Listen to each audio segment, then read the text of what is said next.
So as far as the NATO eastward expansion forcing Putin's hand. Yep.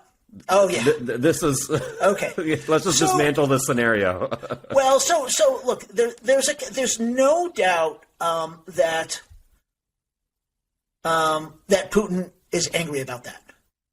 But it's interesting to notice, since I've been following it since it happened, that his anger really only came afterwards.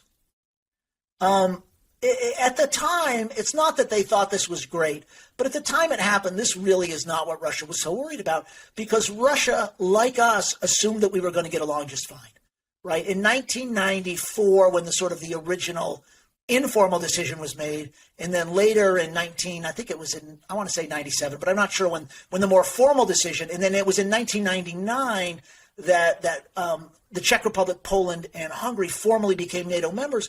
At that point, there was still this assumption that we were going to get along pretty well, and it wasn't that big a deal. And that was true even a few years later when the decision was made to expand even further. So some of this is Putin projecting backwards on something that he didn't really object that strongly to at the time. But it's equally the case that it's important to ask, what would Central Europe look like now if NATO had not expanded? Would democracy have actually taken root in these countries the way that it has? Would we be in a situation where not only did we have Ukraine in the situation it's in, but Poland in that situation and Slovakia in that situation, because the Russians might be making claims on their territory? Because, of course, after all, a lot of Poland was part of the Russian Empire. Mm-hmm. And Latvia, Lithuania, Estonia were part of the Russian Empire and the Soviet Union. Mm-hmm. And so it's not clear that NATO enlargement caused any of this. It might actually have made things better. Things could have been worse without it. But the bigger point is there were lots of ways for Russia to respond to this other than by invading its neighbor. Mm-hmm. That's really the big point. No, absolutely. And it's just interesting that this has just been a continued narrative about how we kind of did this. And it kind of goes back to this idea that it might have forced Putin's hand in the sense that now he had to fear for his livelihood, but not necessarily for the Russian sovereignty, though, right? I mean, meaning it wasn't really a threat to Russia as a whole, but for him, it might have been. What it threatened was,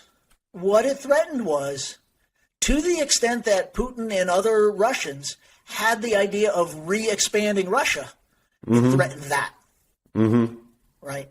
Or the idea that even if they weren't going to take over this territory, that they were going to create some type of sphere of influence where those countries sort of had limited sovereignty because they couldn't take policies without the permission of Russia. It threatened that. And but I think part of it is not that sort of rational. Was there any chance that NATO was going to attack a nuclear-armed Russia, which seems incomprehensible? I think a lot more of it was wrapped up more in the symbolic politics, which is why Putin got angrier about it over time. And I think it's in a way it's like this: the more he got frustrated about Ukraine not coming back in to Russia, the more he got frustrated about a bunch of other stuff as well. It started like a feedback loop where he just got madder about everything.